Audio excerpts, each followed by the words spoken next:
E 55 miliona tāra te rahi o te tahua kei roto I te pūtea ātau a te kāwanatanga, hei tautoko I ngā kaupapa whakawhiwhi mahi ki te hunga taiohi.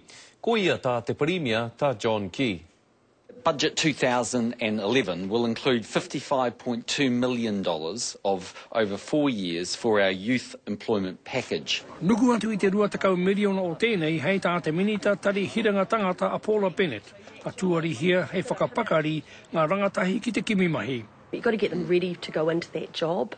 So that's sort of the case, is a lot of them are not quite ready. They haven't quite got the motivation, they haven't quite got the skills to go into it, they haven't got actually just the self-confidence to go into a job, and that's what the LSV does. So it's a really important precursor for many young people. Engari mo te hunga taiohi kei te whakangungutia e te opa katoa, he tauhau katoa kia rātau.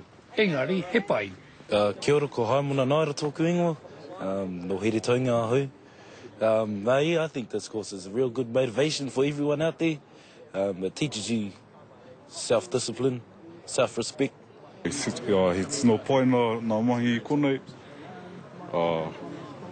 Ka pure o whakaro ki ngā tānata I roto I tō rōpū.